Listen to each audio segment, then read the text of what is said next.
Hello, welcome back to the supreme 60 online classes. एक बार फिर से आप लोग का स्वागत है सुप्रीम 60 में। हम लोग पढ़ रहे हैं molecular basis of inheritance. Last lecture में हम लोगों ने रेप्लिकेशन पढ़ा है। आज उसी से रिलेटेड एक चीज और हम लोग कहिए कि एक नया टॉपिक पढ़ने जा रहे हैं, ट्रांसक्रिप्शन। चलिए चालू करते हैं ट्रांसक्रिप्शन। तो मॉलिक्यूलर बेसिस ऑफ इनहेरिटेंस, ये आपके चैप्टर का नाम मॉलिक्यूलर बेसिस ऑफ इनहेरिटेंस, ये चैप्टर चल रहा है आपका। और आज टॉपिक हम लोग चालू करने जा रहे हैं ट्रांसक्रिप्शन। तो ट्रांसक्रिप्शन बेसिकली, ट्रांसक्रिप्शन की अगर हम बात करें तो ट्रांसक्रिप्शन प्रोसेस जो है इसमें क्या होना है, इसमें डीएनए पे आरएनए बनना है। तो RNA synthesis over the strand of DNA is called as transcription, उसको ट्रांसक्रिप्शन बोलते हैं। ठीक, चलिए आइए। The process of copying of the genetic information from one strand of DNA over the strand of RNA is termed as transcription. तो process, कौन सा process? वो प्रक्रिया जिसमें कि हम लोग जेनेटिक इंफॉर्मेशन, हम लोग जानते हैं जेनेटिक इंफॉर्मेशन किसके पास है, जेनेटिक मटेरियल के पास। और जेनेटिक मटेरियल क्या है? In most of the cases genetic material is DNA. कुछ ऑर्गेनिजम्स ऐसे हैं जिसमें जेनेटिक मटेरियल आरएनए है और वो कहलाते हैं राइबोवायरसेस। और राइबोवायरसेस में फर्दर आप देखेंगे कि राइबोवायरसेस में वो वायरसेस जिसमें डबल स्ट्रैंड आरएनए है वो कहलाता है रियोवायरसेस। और वो वायरसेस जिसमें रिवर्स ट्रांसक्रिप्टेज एंजाइम है वो क्या कहलाते हैं? वो रिट्रोवायरसेस कहलाते हैं। ये हम लोग वायरस जब पढ़ेंगे तो वहां पे इसका हम लोग और थोड़ा सा डिटेल पढ़ लेंगे। लगे हाथ मैंने यहाँ जिक्र कर दिया कि आप लोग को चीजें याद रहे। चलिए, तो हो क्या रहा है, डीएनए के पास जो जानकारी है, डीएनए जेनेटिक मटेरियल है, जानकारी उसी के पास है। अब डीएनए खुद बाहर आ नहीं सकता। डीएनए न्यूक्लियस में है, न्यूक्लियस के चारों तरफ न्यूक्लियर मेम्ब्रेन है, और डीएनए खुद तो बाहर आ नहीं सकता। खुद बाहर आ नहीं सकता, उसके पास जो जानकारी है वो चाहता है कि हमारी बॉडी में जरूरत है प्रोटीन की, प्रोटीन सिंथेसिस हो जाए। तो DNA can't pass the nuclear membrane because DNA is a large macromolecule and it is negatively charge. Polar molecule है, नेगेटिवली चार्ज है, बहुत बड़ा मॉलिक्यूल है। तो ये न्यूक्लियस से निकल के साइटोप्लाज्म में आ नहीं सकता। और साइटोप्लाज्म में मशीनरी है प्रोटीन सिंथेसिस की। इसके पास जानकारी है हमारे कैरेक्टर्स के लिए, कैरेक्टर का, जीन का एक्सप्रेशन कैसे आता है, जीन का एक्सप्रेशन आने का तरीका, flow of information, central dogma. DNA पे बनेगा आरएनए और आरएनए के ट्रांसलेशन से बन जाएगी प्रोटीन। प्रोटीन बन गई तो जीन ने अपने को एक्सप्रेस कर दिया, जीन ने दिखा दिया, अपनी प्रेजेंस दिखा दी, ये था जीन एक्सप्रेशन। तो जीन को एक्सप्रेस करने की जरूरत हमारी बॉडी की फिजियोलॉजिकल कंडीशन, मेटाबॉलिक कंडीशन के हिसाब से जरूरत पड़ती रहती है डिफरेंट चीजेस की सिंथेसाइज होने के लिए। तो डीएनए पे बनता है आरएनए, और वो आरएनए फिर यूकैरियोटिक सेल है तो प्रोसेसिंग, कैपिंग, टेलिंग होने के बाद बाहर आ जाएगा, न्यूक्लियर पोर से न्यूक्लियर मेम्ब्रेन को पार करता आ जाएगा साइटोप्लाज्म में, और साइटोप्लाज्म में प्रोटीन सिंथेसिस हो जाएगी। ये पूरा प्रोसेस होता है। तो डीएनए के पास जो जानकारी है जेनेटिक इंफॉर्मेशन, वो जेनेटिक इंफॉर्मेशन ट्रांसफर करता है किसको? मैसेंजर आरएनए को। तो ट्रांसक्रिप्शन, एक स्क्रिप्ट लिख दी गई, डीएनए पे एक सिंथेसिस हुआ आरएनए का, और आरएनए ट्रांसक्रिप्शन उस प्रोसेस का नाम, the synthesis of RNA over the strand of DNA over the one strand of DNA is known by the process. उस प्रोसेस को हम लोग बोल रहे हैं ट्रांसक्रिप्शन। तो जेनेटिक इंफॉर्मेशन का ट्रांसफर करने के लिए जरूरत पड़ रही है। The process of copying, genetic information को दिखाने के लिए, ट्रांसफर के लिए, जेनेटिक इंफॉर्मेशन को दिखाने के लिए, the process of copying genetic information from one strand of DNA into RNA is termed as transcription. Transcription अब आप समझ गए, एक चीज आपकी समझ में आ गई कि ट्रांसक्रिप्शन क्या होता है। तो डीएनए पे आरएनए का बनना ट्रांसक्रिप्शन है, डीएनए पे डीएनए का बनना रेप्लिकेशन है। डीएनए पे डीएनए का बनना रेप्लिकेशन, जब रेप्लिकेशन होता है तो हम लोग जानते हैं डबल स्ट्रैंड डीएनए दोनों स्ट्रैंड पे साइमल्टेनियसली होता है। रेप्लिकेशन, डीएनए पे डीएनए का बनना दोनों स्ट्रैंड पे साइमल्टेनियसली होगा। Whereas in case of transcription only a part of one strand is transcribed. ध्यान दीजिए, only a part of one strand. एक तो दोनों स्ट्रैंड पे लगे हाथ तुरंत एक साथ, दोनों स्ट्रैंड पे डीएनए के दोनों स्ट्रैंड पे आरएनए नहीं बनेगा, एक ही स्ट्रैंड पे बनेगा, and only the part of it get transcribed. और उसमें भी केवल पूरे डीएनए के स्ट्रैंड का नहीं बनेगा, केवल कुछ पार्ट का बनेगा, केवल कुछ पार्ट पर ट्रांसक्रिप्शन होगा। तो ये बातें आपने ध्यान में रखनी है। In transcription also the law of complementary complementarity governs the process. Transcription भी जो हो रहा है उसमें लॉ ऑफ कॉम्प्लीमेंटेरिटी प्रिवेल कर रही है, स्टैंड कर रही है, गवर्न कर रही है प्रोसेस को। तो लॉ ऑफ कॉम्प्लीमेंटेरिटी क्या है? लॉ ऑफ कॉम्प्लीमेंटेरिटी है कि ए के अपोजिट हमेशा क्या आएगा जी? टी आएगा। प्यूरिन हमेशा बेस पेयर करेगा पाइरिमिडीन से, और ए के अपोजिट एडेनिन के अपोजिट हमेशा ग्वानिन आएगा। साइटोसिन के अपोजिट हमेशा ए के अपोजिट हमेशा थाइमिन आएगा, सॉरी ए के अपोजिट हमेशा थाइमिन आएगा और साइटोसिन के अपोजिट हमेशा ग्वानिन आएगा। मेरे मुंह से गलत निकला, ध्यान दे लीजिए। ए के अपोजिट हमेशा टी आएगा, थाइमिन आएगा, और सी के अपोजिट हमेशा ग्वानिन आएगा। ये चीज ये कहलाता है लॉ ऑफ कॉम्प्लीमेंटेरिटी। जब डीएनए के स्ट्रैंड पे आरएनए बनता है तो हम लोग ये जानते हैं आरएनए में थाइमिन नहीं होता, तो थाइमिन की जगह कौन सा बेस होगा? नाइट्रोजनस बेस यूरेसिल होगा। तो ए के अपोजिट हमेशा यू आएगा और सी के अपोजिट। ए और सी क्या है? अल्फाबेटिकल सिंबल है, संकेत है जो किसी नाइट्रोजनस बेस को रिप्रेजेंट कर रहे हैं। A stands for adenine, G stands for guanine, C stands for cytosine and U stands for uracil, T stands for thymine. तो ये हम लोग शॉर्ट फॉर्म सिंबल बोल देते हैं। एडेनिन के अपोजिट हमेशा थाइमिन आता है डीएनए के, लेकिन अगर बन रहा है हमारा आरएनए का तो आरएनए में राइबोन्यूक्लियोटाइड, वहां पे यूरिडाइलिक एसिड होगा, यूरिडीन होगा, तो आपको यूरेसिल होगा। तो आपको क्या करना है, ये याद रखना है कि इसमें भी लॉ ऑफ कॉम्प्लीमेंटेरिटी गवर्न करती है, जैसा कि डीएनए के सिंथेसिस में हुआ था। डीएनए में भी हम लोगों ने देखा था लॉ ऑफ कॉम्प्लीमेंटेरिटी गवर्न करी थी जब डीएनए का स्ट्रैंड बना था। तो वही चीज यहाँ पे है, जब डीएनए पे आरएनए का स्ट्रैंड बन रहा है तो लॉ ऑफ कॉम्प्लीमेंटेरिटी गवर्न करेगी। ये चीज आपने ध्यान में रखनी है, ठीक है जी। आगे चलें तो इन transcription also the law of complementarity govern. Transcription में भी लॉ ऑफ कॉम्प्लीमेंटेरिटी स्टैंड करेगी और हमेशा इसी तरह से ट्रांसक्रिप्शन होगा।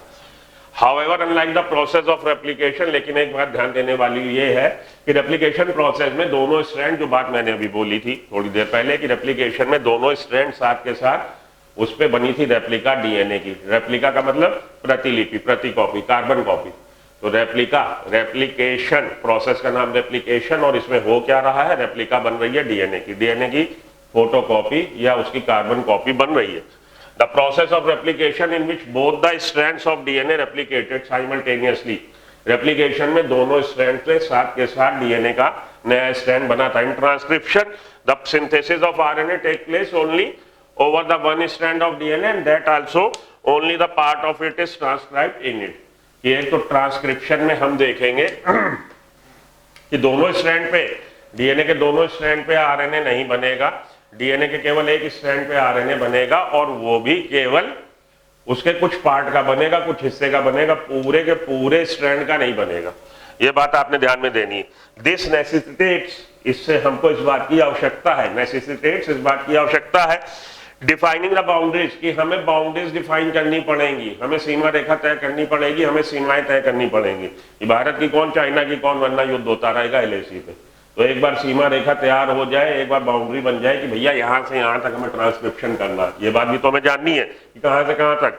This necessitates defining the boundaries that would demarcate the region and the strand of the DNA that would be transcribed, कि वो स्ट्रैंड डीएनए का, वो स्ट्रैंड जिस स्ट्रैंड पर ट्रांसक्रिप्शन होना है, एक तो हम वो स्ट्रैंड जाने कि वो स्ट्रैंड कौन सा है, दूसरी बात उस स्ट्रैंड का पार्ट, कौन सा पार्ट पे ट्रांसक्रिप्शन होना ये जाने। तो ये सारा का सारा आपकी बुक की ज्ञान है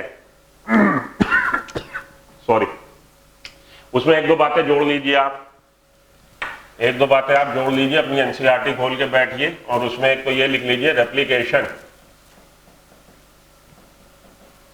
डीएनए रेप्लिकेशन कब होता है? इन एस फेज। ये बहुत जगह लिखा है, बहुत पूछा जाता है, इन एस फेज, ये लिख लीजिए ताकि आपको याद रहे। जहां जहां ये बात आएगी वहां वहां लिखा होगा तो आपको याद रहेगा। एस फेज क्या है? तो हम लोग जानते हैं सेल साइकिल के दो फेज है, इंटरफेज और एम फेज। इंटरफेज में आपको मिलेगी स्टेज G1S एंड G2, और उसमें भी एस फेज में डीएनए डुप्लीकेशन होता है। तो ये कई बार आप लोगों से क्वेश्चन पूछा जा चुका है, नीट का बहुत फेवरेट क्वेश्चन है कि DNA synthesis occurs in the which phase of the following, कि इसमें से कौन सा फेज है सेल साइकिल का जिसमें डीएनए सिंथेसिस हो रही, then you have to answer the S phase. आपको एस फेज पे टिक करना पड़ेगा। S phase is also known by the name of synthesis phase. S phase को हम लोग सिंथेसिस फेज भी बोलते हैं। तो एस फेज में डीएनए डुप्लीकेशन होता है, ये बात याद में रखिएगा। और डीएनए डुप्लीकेशन होने के बाद the number of chromosome will remain same. Number of chromosome same रहेंगे, लेकिन डीएनए कंटेंट डबल हो जाएगा। अगर 1C है तो 2C हो जाएगा, 2C है तो 4C हो जाएगा। अगर हैप्लॉइड सेल है तो उसमें डीएनए का कंटेंट 1C है, और अगर डिप्लॉइड सेल है तब डीएनए का कंटेंट उसमें 2C है। भले हैप्लॉइड सेल हो भले डिप्लॉइड सेल हो, एस फेज के बाद the content of the DNA की मात्रा पिकोग्राम में जो बताई जाती है सी वैल्यू, वो डबल हो जाएगी। तो अगर इनिशियल 1C है तो 2C हो जाएगी, और अगर इनिशियल 2C है तो 4C हो जाएगी। That is enough for your information और नॉलेज आई कैन से। तो ये बात आपने याद में रखनी, एस फेज में डीएनए का डुप्लीकेशन होता। ठीक, अब हम लोग आते हैं कि भाई ये तो इसकी बात हो गई रेप्लिकेशन की। ट्रांसक्रिप्शन कब हो रहा, ये बात भी तो बताओ। तो ट्रांसक्रिप्शन डिफरेंशिएटेड सेल्स हैं जिनका डिफरेंशिएशन हो चुका, जो मैच्योर सेल्स है, डिफरेंशिएटेड और मैच्योर सेल्स में ट्रांसक्रिप्शन मेनली हो रहा है किस फेज में, G1 एंड G2 में। These are the predominant phases where the transcription occurs. G1 and G2 the phases of the cell cycle in which the transcription process is going on. तो G1 और G2 में आपने याद में रखना है कि ट्रांसक्रिप्शन होता है। तो यहां तक पढ़ने के बाद कि भैया हमें बाउंड्री बनाने की जरूरत है और एक ही होता है। अब आगे चलते हैं जो अपनी बुक कह रही है। अपनी बुक अब अगली बात ये उठा रही है कि ये क्या बात है कि एक ही पे होगा, अगर दोनों पे हो जाएगा ट्रांसक्रिप्शन तो क्या दिक्कत हो सकती है। अगला आपकी बुक में आ रहा डिस्कशन कि भाई बात ये तो कर ली कि ट्रांसक्रिप्शन जो हो रहा है केवल एक स्ट्रैंड पे हो रहा है। अब आपकी बुक ये एनसीईआरटी पूछ रही है, आपसे पूछती है एनसीईआरटी कि अगर दोनों पे हो जाए ट्रांसक्रिप्शन तो क्या कॉम्प्लिकेशन अराइज हो सकती है। अगर दोनों स्ट्रैंड्स पे लगे हाथ ट्रांसक्रिप्शन हो जाए क्या कॉम्प्लिकेशन हो सकता है, ये आपकी बुक पूछ रही है। उसको हम लोग डिस्कस करते हैं कि अगर दोनों स्ट्रैंड पे ट्रांसक्रिप्शन हो जाए तो क्या दिक्कत हो सकती है। तो अगला क्वेश्चन यही है जो आपकी एनसीईआरटी आपसे पूछ रही है कि इफ ट्रांसक्रिप्शन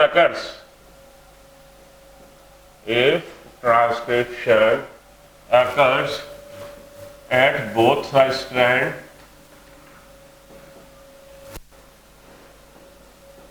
simultaneously तो क्या कॉम्प्लिकेशन हो जाएंगी, व्हाट कॉम्प्लिकेशन मे अराइज, क्या कॉम्प्लिकेशन हो जाएंगी। तो पहली बात, अगर दोनों पे हो गया, दोनों स्ट्रैंड पे ट्रांसक्रिप्शन हो गया, द टू मॉलिक्यूल या टू स्ट्रैंड्स बोल दीजिए, two molecules of RNA thus formed will have different nucleotide, different ribonucleotide sequence, means they will code for two different polypeptide chain. देखिए अगर दोनों पे लगे हाथ ट्रांसक्रिप्शन हो गया तो जो दो मैसेंजर आरएनए बनेंगे, देखिए यहाँ पे मैसेंजर आरएनए बोल रहे हैं, जरूरी नहीं कि ट्रांसक्रिप्शन हो तो मैसेंजर आरएनए का मॉलिक्यूल ही बने। ट्रांसक्रिप्शन होने से आरएनए जो बन रहा है वो मैसेंजर आरएनए हो सकता है, टीआरएनए हो सकता है, आरआरएनए हो सकता है। लेकिन हम लोग इस लेवल पे जब भी बात करते हैं 12th के लेवल पे, नीट के लेवल पे, सीबीएसई पे, तो हमारा एक माइंड सेट है कि हम एक तरह से मैसेंजर आरएनए की बात कर रहे हैं, जबकि ये जरूरी नहीं है।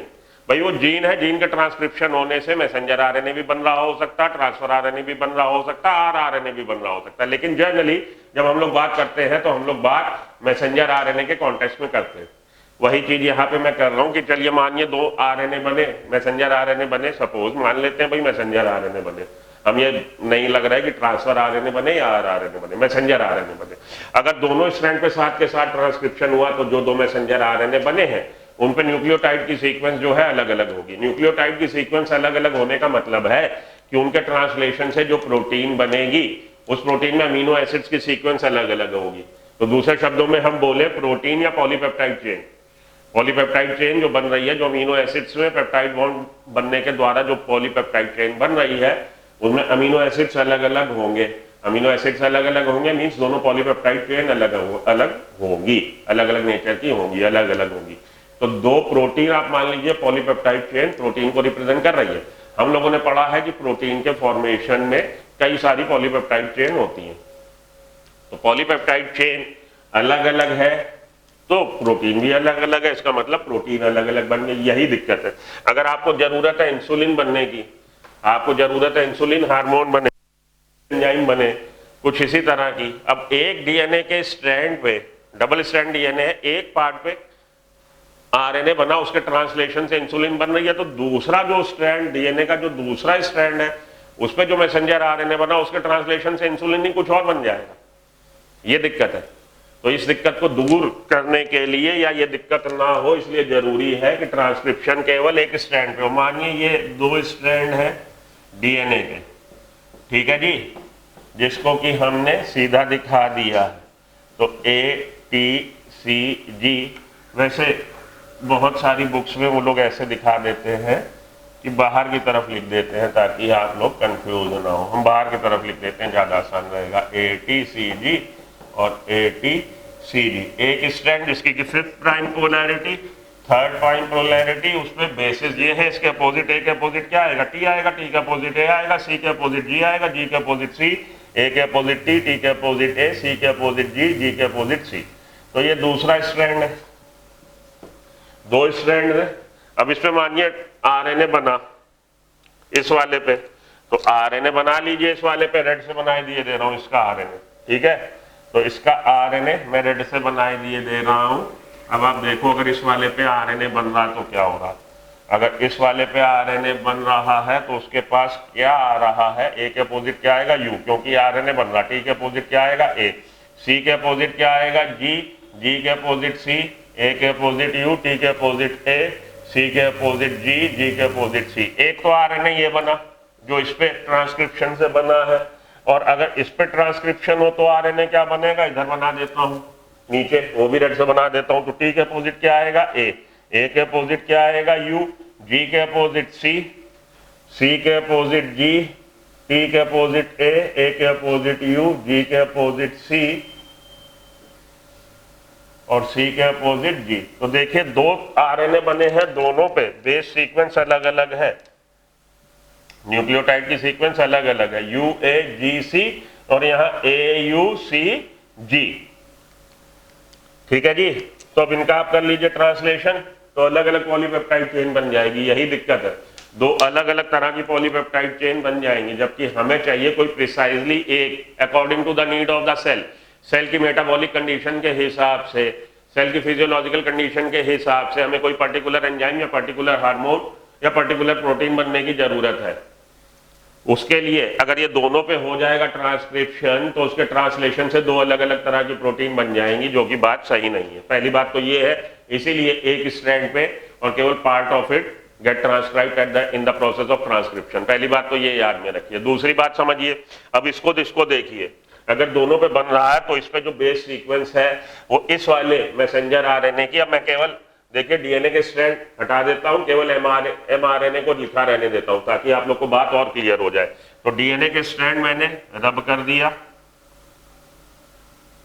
ताकि जो पीछे रह जाए केवल आरएनए रह जाए। अब डीएनए तो चला गया भैया वापस, डीएनए जो आपस में अलग अलग होके सिंगल स्ट्रैंड हो गया था कि उस पर बन जाए आरएनए, अब वो वापस डीएनए की एनीलिंग हो गई, वो फिर से डीएनए बन गया और आरएनए के ये दो स्ट्रैंड तैयार है न्यूक्लियोप्लाज्म में।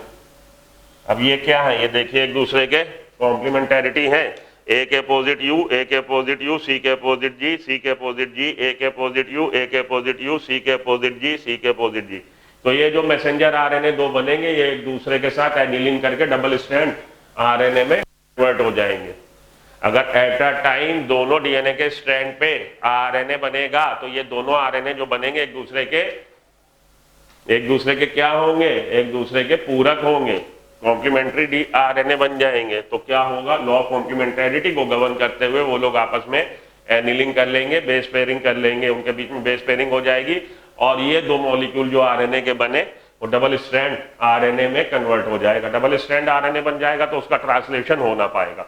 तो सारा का सारा प्रोसेस हम जिस मंशा से चले थे, हमारा जो ऑब्जेक्टिव था कि हम पर्टिकुलर प्रोटीन बनाना चाहते थे या एंजाइम या आप कहिए कि बनाना चाहते थे हम हार्मोन, तो जो भी हम करना चाहते थे वो हो ना पाया, क्योंकि मैसेंजर आरएनए के जो दो मॉलिक्यूल बने उन्होंने आपस में एनीलिंग करके डबल स्ट्रैंड आरएनए बन गए।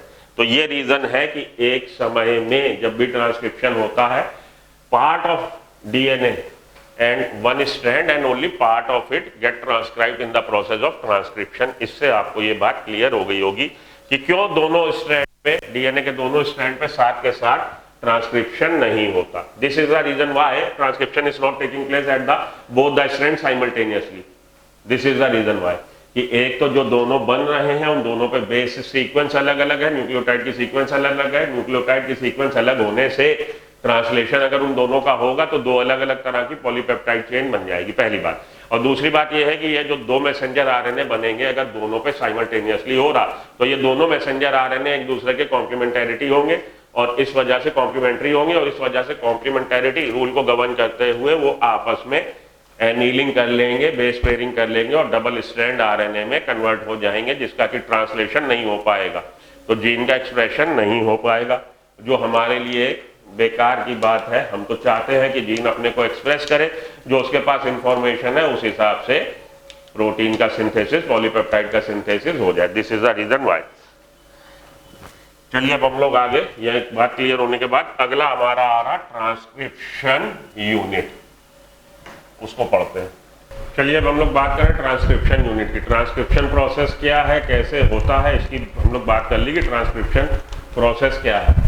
तो जेनेटिक इंफॉर्मेशन की कॉपिंग होना डीएनए से आरएनए पे, दैट इज ट्रांसक्रिप्शन। और ये जो कॉपिंग हो रही है डीएनए के दोनों स्ट्रैंड की नहीं हो रही, केवल एक स्ट्रैंड की हो रही है और एक स्ट्रैंड में भी पार्ट ऑफ इट हो रही है, पूरे के पूरे स्ट्रैंड की नहीं हो रही। आगे चलते हैं ट्रांसक्रिप्शन यूनिट पे आते हैं। तो transcription unit part of DNA, वो पार्ट डीएनए का जिसका कि ट्रांसक्रिप्शन होगा, जिसकी की कॉपिंग हो रही है, वो कहलाती है transcription unit. A transcription unit in DNA is defined primarily by 3 region. तो ट्रांसक्रिप्शन यूनिट में 3 रीजन होंगे, 3 हिस्से, मतलब उसके कहिए 3 भाग है या 3 उसके रीजन की हिंदी हो गई, 3 उसके पार्ट है, 3 रीजन है। प्रमोटर साइट है, प्रमोटर साइट के बाद हमारा स्ट्रक्चरल जीन्स है। स्ट्रक्चरल जीन एक हो सकता है, एक से ज्यादा हो सकते हैं। अगर एक जीन है तो ये कहलाएगा मोनोसिस्ट्रोनिक जीन, अगर एक से ज्यादा है तो कहलाएगा पॉलीसिस्ट्रोनिक जीन। तो प्रमोटर साइट होगी, प्रमोटर होगा, प्रमोटर के बाद स्ट्रक्चरल जीन होगा, स्ट्रक्चरल जीन के बाद टर्मिनेटर रीजन होगा, जहां पे आके प्रोसेस खत्म हो जाएगा, टर्मिनेट हो जाएगा। Promoter is the that site of DNA from which the DNA dependent RNA polymerase get attacked and the process of the transcription get started from here। यहाँ से शुरुआत होगी, यहाँ से इनिशिएशन होगा। प्रोसेस की शुरुआत कहाँ से होगी, हमारे प्रमोटर साइट से होगी। प्रमोटर साइट कौन सा है, प्रमोटर साइट वो साइट है डीएनए की जहाँ से आके डीएनए डिपेंडेंट आरएनए पॉलीमरेज, जो कि मुख्य एंजाइम है इस प्रोसेस का, मेन एंजाइम है। DNA dependent RNA polymerase is the main enzyme for the process transcription and DNA dependent RNA polymerase get attached with the promoter site and the process of transcription started from here, initiated from here। उसके बाद structural gene होगा, आखिरी में आके terminator. Terminator is the that region of DNA at which when reaches the DNA dependent RNA polymerase the process of transcription get terminated। वहाँ पे आके termination हो जाएगा, प्रोसेस खत्म हो जाएगा। तो ये 3 हिस्से हैं किसके, ट्रांसक्रिप्शन यूनिट के। There is convention in defining the 2 strands of DNA in structural gene of a transcription unit। और एक ये परंपरा चलती चली आ रही है, कन्वेंशन परंपरा। पारंपरिक रूप से हम लोग ये जो 2 स्ट्रैंड है डीएनए के उनको डिफाइन करते हैं, एक को कोडिंग स्ट्रैंड और एक को टेम्पलेट स्ट्रैंड, और उसके लिए कुछ हम लोग नॉर्म्स का फॉलो करते हैं। उन नॉर्म्स के आधार पे एक ये परंपरा चली आ रही है कि डीएनए के जो 2 स्ट्रैंड है, उन स्ट्रैंड में एक स्ट्रैंड को हम बोल देंगे कोडिंग स्ट्रैंड और एक स्ट्रैंड को हम बोल देंगे टेम्पलेट स्ट्रैंड। किसको क्या बोल देंगे वो अभी समझिए आप कैसे क्या बोल देंगे। There is convention in defining 2 strands of DNA in the structural gene of a transcription unit since the 2 strands have opposite polarity. आप जानते हैं कि ये जो 2 स्ट्रैंड है डीएनए के, इनकी पोलैरिटी अपोजिट है, अपोजिट डायरेक्शन में होते हैं, एंटी पैरेलल होते हैं। तो मानिए 2 स्ट्रैंड्स है, there is convention defining two strands of DNA, इसको भी रब कर दूं, साथ के साथ आप लोग को समझाता चलूं। तो मानिए ये डीएनए और डीएनए के 2 स्ट्रैंड, ये 5th प्राइम एंड, ये 3rd प्राइम एंड एक स्ट्रैंड का, और ये 3rd प्राइम एंड, ये 5th प्राइम एंड दूसरे स्ट्रैंड का। एक की पोलैरिटी इधर, एक की पोलैरिटी इधर। अब वो बोल रहा है since the 2 strands have opposite polarity, 2 strand है, दोनों में अपोजिट पोलैरिटी है, and DNA dependent RNA polymerase, ये जो मेन एंजाइम है DNA dependent RNA polymerase also, also यहाँ लिखा है, आल्सो का क्या मतलब है? आल्सो का मतलब है कि ये भी, तो ये भी, तो दूसरा कौन है? दूसरा DNA dependent DNA polymerase. Replication में हम लोगों ने देखा था जब रेप्लिका बनी थी डीएनए के स्ट्रैंड की, तो डीएनए क्या है? डीएनए पॉलीमर है, किसका? डीऑक्सीराइबोन्यूक्लियोटाइड का पॉलीमर है, तो उसकी यूनिट क्या है? डीऑक्सीराइबोन्यूक्लियोटाइड। अब डीऑक्सीराइबोन्यूक्लियोटाइड जब एक के पीछे एक जुड़ते चले जाते हैं तो बन जाता हमारा लॉन्ग थ्रेड ऑफ डीएनए। अब इसका हम लोग बायोमोलिक्यूल वगैरह में स्ट्रक्चर पढ़ चुके हैं, राइबोन्यूक्लियोटाइड का और डीएनए का स्ट्रक्चर जब पढ़ा था तब भी हम लोगों ने देख लिया था। एक बार फिर से निगाह मान लीजिए कि है क्या, वो स्ट्रक्चर क्या था। तो एक बार फिर से निगाह मान लेते हैं हम लोग, 3rd प्राइम और इधर भी 5th प्राइम। तो अगर आपको याद हो, याद होना चाहिए, ये हमारी पेंटोज शुगर किस तरह की? HOH HOH HOH, तो यहाँ पे CH2OH और H, पहला कार्बन, दूसरा कार्बन, तीसरा कार्बन, चौथा कार्बन, 5वां कार्बन। OH की जगह यहाँ पे कर दीजिए H, डीऑक्सीराइबोज हो गई, डीऑक्सीराइबोज हो गई। ये शुगर हमारी पेंटोज शुगर डीऑक्सीराइबोज, इसके साथ जुड़ा क्या? नाइट्रोजनस बेस, ये क्या हो गया? न्यूक्लियोसाइड। अब यहाँ पे HOH, ये CH2OH, ये देखिए फॉस्फेट मॉलिक्यूल आया, OH OH OH, इनके बीच में बॉन्ड बना, OH इससे गया और O को ये लोग शेयर करने लगे, ये क्या बन गया? न्यूक्लियोटाइड। इसके पीछे एक और न्यूक्लियोटाइड आएगा और 3rd कार्बन से जुड़ेगा, उसका फॉस्फेट अपने आगे वाले 3rd से जुड़ेगा, बाइन्यूक्लियोटाइड होगा। ऐसे जुड़ते जुड़ते हमारा बन गया क्या मॉलिक्यूल? किसका? डीएनए का एक स्ट्रैंड बन गया। तो डीएनए के स्ट्रैंड में DNA dependent DNA polymerase main enzyme था, डीएनए पॉलीमरेज, वो कैसे एक्सटेंशन कर रहा था? हमेशा 3rd प्राइम एंड से कर रहा था। वही चीज यहाँ बोल रहा है, DNA dependent RNA polymerase also, DNA dependent DNA polymerase भी यही कर रहा है। क्या कर रहा है? Also catalyse the polymerisation in one direction, केवल एक डायरेक्शन में पॉलीमराइजेशन करता है। डीएनए डिपेंडेंट आरएनए पॉलीमरेज केवल एक डायरेक्शन में पॉलीमराइजेशन करेगा, in one direction only, that is 5th prime to 3rd prime. हमेशा एक्सटेंशन जो होगा 3rd प्राइम एंड से होगा, हमेशा नया न्यूक्लियोटाइड 3rd प्राइम एंड से जुड़ेगा और ये इलोंगेशन होता चला जाएगा, डीएनए का मॉलिक्यूल बनता चला जाएगा। और अगर आरएनए है तो यहाँ पे राइबोज शुगर है, तो ये राइबोन्यूक्लियोटाइड होंगे, राइबोज शुगर में भी 3rd प्राइम एंड से ही एक्सटेंशन होगा। ये चीज यहाँ पे बोल रहा वो, तो आप समझिए डीएनए डिपेंडेंट आरएनए पॉलीमरेज है, तो ये भी कैटालिसिस जो कर रहा पॉलीमराइजेशन की, ये भी केवल एक डायरेक्शन में कर रहा है, that is 5th prime to 3rd prime end. हमेशा 3rd प्राइम एंड से नया न्यूक्लियोटाइड जुड़ेगा। The strand that has the polarity 3rd prime to 5th prime act as a template. इसलिए देखिए, अब बात समझिए फिर से एक महीन सी, इसको रब करते ही आपको समझ में आ गया होगा। अब फिर से देखिए, एक ये वाला हमारा स्ट्रैंड है, एक ये वाला स्ट्रैंड है, इस पे आप लगाइए 5th प्राइम एंड और 3rd प्राइम एंड,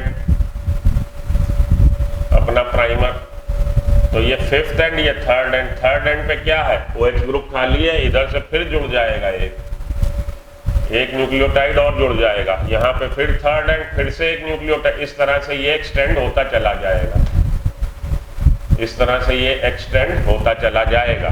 तो ये बोल रहा है the strand that has the polarity 3rd prime to 5th prime end act as a template.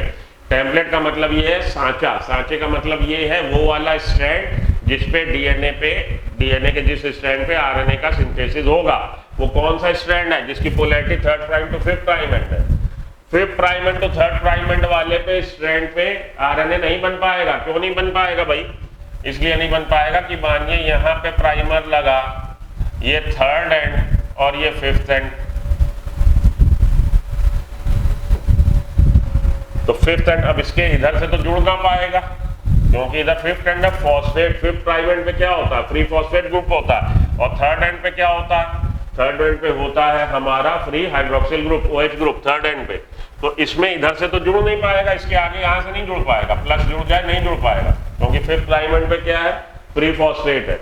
और इधर पीछे से आने के लिए, क्योंकि अपोजिट स्ट्रैंड ही नहीं है, टेम्पलेट नहीं है, तो कैसे इधर से जुड़ेगा, इसलिए फिफ्थ प्राइम एंड और third prime and, fifth prime end से थर्ड प्राइम एंड पे जो पोलैरिटी वाला स्ट्रैंड है उस पे आरएनए का सिंथेसिस नहीं हो पाएगा। आरएनए का सिंथेसिस किस पे हो पाएगा, जिसकी polarity third prime to fifth prime end है, क्योंकि DNA dependent RNA polymerase catalysation जो कर रहा, पॉलीमराइजेशन जो कर रहा, केवल एक डायरेक्शन में कर सकता है, that is fifth prime end to third prime end. इसलिए इस वाले स्ट्रैंड पे, डीएनए के इस वाले स्ट्रैंड पे आरएनए का सिंथेसिस हो सकता है, इस वाले पे नहीं होगा। तो जिस पे सिंथेसिस हो रहा है वो कहलाएगा टेम्पलेट स्ट्रैंड, और जिस पे सिंथेसिस नहीं हो रहा वो कहलाएगा कोडिंग स्ट्रैंड। कोडिंग स्ट्रैंड क्यों बोल रहे हैं, तो ये अपने आप में मिसनॉमर है, आपकी बुक बोल रही है। मिसनॉमर का मतलब कि ये बात कुछ सुनने में हजम नहीं हो रही, कि जिस पे कुछ भी नहीं हो रहा उसको हम कोडिंग स्ट्रैंड बोल रहे हैं, मिसनॉमर है। लेकिन आप बात समझो कि जो इसके न्यूक्लियोटाइड की सीक्वेंस, जो इसकी सीक्वेंस है, वो जो मैसेंजर आरएनए या आरएनए बन रहा है उसके न्यूक्लियोटाइड की सीक्वेंस बिल्कुल यही वाली होगी जो इधर सीक्वेंस है। फिर से समझो, जिस स्ट्रैंड पे कुछ नहीं हुआ, जो कोडिंग स्ट्रैंड है, कोडिंग स्ट्रैंड पे जो सीक्वेंस है नाइट्रोजनस बेसिस की, वही सीक्वेंस अपीयर होगी आरएनए में जो आरएनए का सिंथेसिस हुआ है टेम्पलेट स्ट्रैंड पे। तो जो आरएनए बनेगा उसमें जो नाइट्रोजनस बेसिस की सीक्वेंस होगी वो एग्जैक्टली अलाइक होगी जो हमारा स्ट्रैंड जिसने कुछ भी नहीं किया, जिसको हम कोडिंग स्ट्रैंड बोल रहे हैं। बस फर्क ये होगा जहां जहां थाइमिन है, डीएनए के स्ट्रैंड में जहां जहां थाइमिन है वहां वहां उसकी जगह पे यूरेसिल आ जाएगा। फर्क केवल ये होगा, बाकी बिल्कुल सेम होगी, सीक्वेंस बिल्कुल सेम होगी। तो नाइट्रोजनस बेसिस की सीक्वेंस भी सेम होगी, नंबर भी सेम होगा, फर्क केवल ये होगा कि जहां जहां थाइमिन है वहां वहां यूरेसिल आ जाए। ये बात आपने ध्यान में देनी है। तो ये वाला स्ट्रैंड कहला रहा हमारा टेम्पलेट स्ट्रैंड, ये वाला स्ट्रैंड हमारा कहला रहा कोडिंग स्ट्रैंड।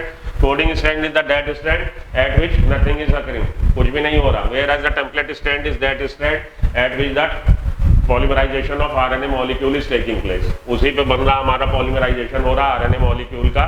और मेन एंजाइम क्या है, डीएनए डिपेंडेंट आरएनए पॉलीमरेज। और ये क्या करता है, ये फिफ्थ प्राइम एंड से थर्ड प्राइम एंड की तरफ पॉलीमराइजेशन करता है। हमेशा जो नया न्यूक्लियोटाइड जुड़ेगा वो हमेशा उसके थर्ड प्राइम एंड से जुड़ेगा, क्योंकि थर्ड प्राइम एंड पे हमारा फ्री हाइड्रोक्सिल ग्रुप है।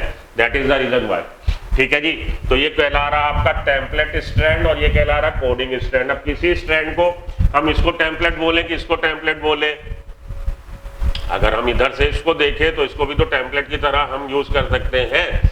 तो इसके लिए बोला जा रहा है कि अप स्ट्रीम आपके जो कोडिंग स्ट्रैंड है, कोडिंग स्ट्रैंड के अप स्ट्रीम होता है प्रमोटर। ये इसकी याद रखने का तरीका है, वो आगे भी आपको आते पढ़ाते। पहले ये वाली लाइन समझो। तो ये वाली लाइन अब आप समझ गए, since the two strands have opposite polarity, दोनों स्ट्रैंड में पोलैरिटी अपोजिट है, and DNA dependent RNA polymerase catalyses the polymerisation in one direction, और डीएनए डिपेंडेंट आरएनए पॉलीमरेज केवल एक डायरेक्शन में पॉलीमराइजेशन कर सकता है। That is the reason why the synthesis of RNA takes place over the one strand only.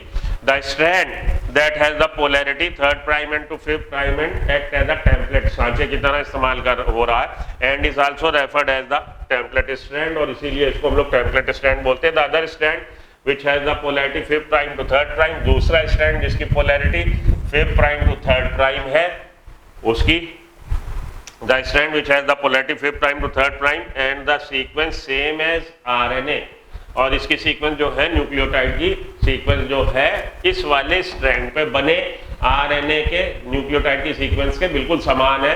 फर्क केवल इतना है कि डीएनए में आपको थाइमिन मिलेगा और मैसेंजर आरएनए या आरएनए उसमें आपको यूरेसिल मिलेगा।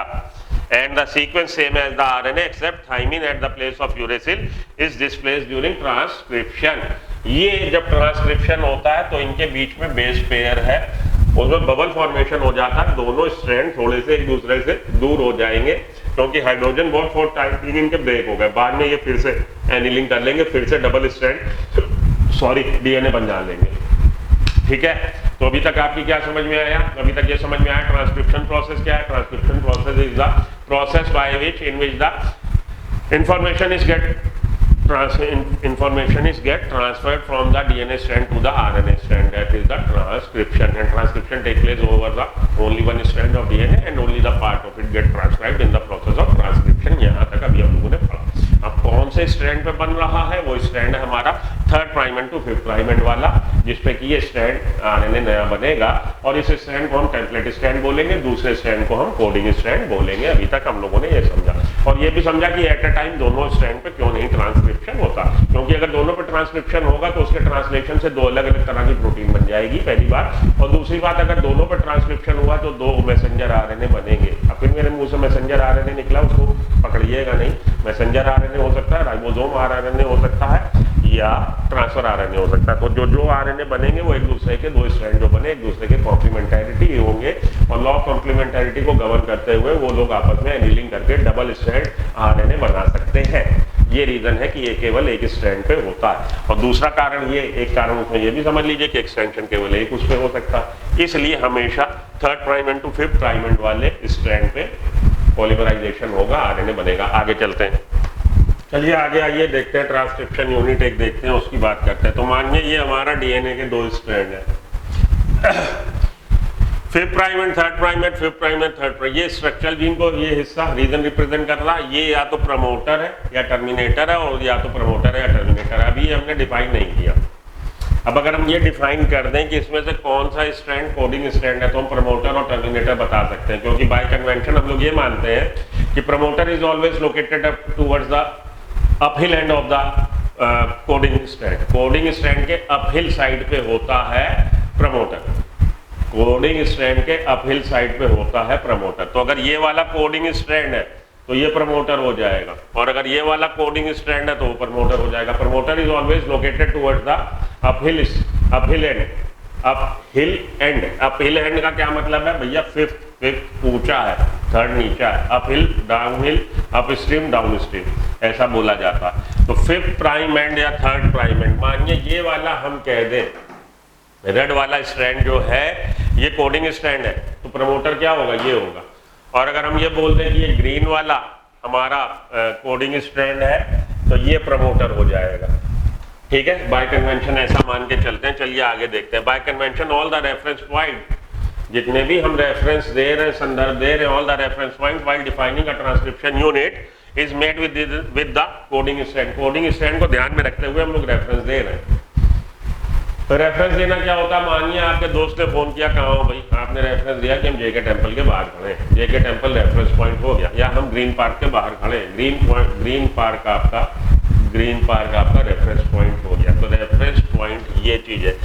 Bye convention all the reference point while defining a transcription unit is made with the coding strand. Coding strand के परिप्रेक्ष्य में कोडिंग स्ट्रैंड को ध्यान में रखते हुए हम लोग रेफरेंस देते हैं। टू एक्सप्लेन दिस पॉइंट, इस पॉइंट को समझाने के लिए A hypothetical sequence from a transcription unit is presented below। एक हमने hypothetical परिकल्पित अवस्था दी है आपको कि ये 2 स्ट्रैंड है। मानिए ये वाला कोडिंग स्ट्रैंड है, ये वाला अगर ये कोडिंग स्ट्रैंड है तो हम आपसे कहें कि इस वाले डीएनए पे ट्रांसक्रिप्शन यूनिट पे अगर हो जाए क्या ट्रांसक्रिप्शन, तो ये हमारा प्रमोटर साइड और ये हमारा टर्मिनेटर साइड। अब प्रमोटर कौन सा होगा? क्योंकि कोडिंग ये है तो प्रमोटर ये होगा। ये कोडिंग है तो इस पे ट्रांसक्रिप्शन होगा। अगर इस पे ट्रांसक्रिप्शन होगा तो जो मैसेंजर आरएनए, ये टेम्पलेट है, तो जो मैसेंजर आरएनए बनेगा, मैसेंजर आरएनए पे बेस सीक्वेंस क्या होगी? अगर इस पे बनेगा तो ये वाली आ जाएगी, क्योंकि इस पे जब बनेगा मैसेंजर आरएनए 3rd प्राइम से 5th प्राइम की तरफ जब बनता चलेगा, इधर आ जाएगा हमारा प्राइमर और इधर से जुड़ते चले जाएंगे, तो ये बनता चला जाएगा। 3rd prime to 5th prime की तरफ एक्सटेंशन होता चला जाएगा। 5th prime to 3rd prime extension होता है 5th prime to 3rd prime, 3rd prime से जुड़ते चले जाएंगे। इस वाले स्ट्रैंड पे बन गया आरएनए, इस वाले स्ट्रैंड पे बन गया, तभी तो इसको टेम्पलेट बोल रहे हैं। तो इस पे जी के अपोजिट जाएगा, सी के अपोजिट क्या? जी, ए के अपोजिट टी नहीं यू होगा। क्या जो आरएनए बनेगा एक्चुअली वो उस पे बेस सीक्वेंस बिल्कुल इस वाले की होगी। कोडिंग स्ट्रैंड की फर्क ये होगा कि जहां जहां डीएनए में टी है वहां वहां यू आ जाएगा। ठीक है, ये हो गया आपका हाइपोथेटिकल पोजीशन हमने जब दी। अब इसी में एक देखिए, एक चेंज और कर लीजिए आप। एक चेंज ये कर लीजिए कि इस बार हम क्या कर देते हैं, इस बार हम ऊपर वाले को, इस वाले को हम टेम्पलेट बना देते हैं, इस वाले को हम कोडिंग बना देते हैं। तो क्या होगा, इधर एक हम आपकी और सीन लिख दें, दूसरा सीन। मानिए इस बार ये टेम्पलेट है और ये वाला कोडिंग है। इस बार क्या होगा, इस बार इधर हो जाएगी सिंथेसिस। अगर ऐसी सीन है तो सिंथेसिस इधर टेम्पलेट पे होगी, टेम्पलेट पे सिंथेसिस होगी, तो जो आरएनए बनेगा उस पे यही वाले सीक्वेंस आ जाएंगे। फर्क केवल ये होगा, जहां जहां थाइमिन है वहां यूरेसिल आ जाएगा। ये है बात, मेन समझ में आ गई है आपको। तो हमारे ट्रांसक्रिप्शन यूनिट में 3 पार्ट है, 3 रीजन है। प्रमोटर, इसको मैं प्रमोटर लिखता हूं मानिए, और इसको मैं टर्मिनेटर लिखता हूं मानिए, और तो बीच वाला स्ट्रक्चरल जीन। अगर ये प्रमोटर इधर लोकेटेड है तो रेड और ग्रीन में से कौन सा स्ट्रैंड कोडिंग स्ट्रैंड है, ग्रीन वाला कोडिंग स्ट्रैंड है। हम लोगों ने अभी बोला कि कोडिंग स्ट्रैंड के अपहिल होता है प्रमोटर। अगर हम यहां प्रमोटर लिख रहे हैं तो इसका मतलब है ग्रीन वाला कोडिंग स्ट्रैंड है। और मानिए हम रिवर्स कर दें, मानिए कंडीशन ऐसी हो कि ये वाला हो टर्मिनेटर और ये हो प्रमोटर। अब की बार देखिए आप, अब क्या सीन है, अगर ये प्रमोटर इधर लोकेटेड है तो रेड वाला स्ट्रैंड हमारा कोडिंग स्ट्रैंड है और ग्रीन वाला स्ट्रैंड हमारा टेम्पलेट स्ट्रैंड है, क्योंकि promoter is always located toward the uphill end of the coding strand. ये बात आपने ध्यान में रखनी है।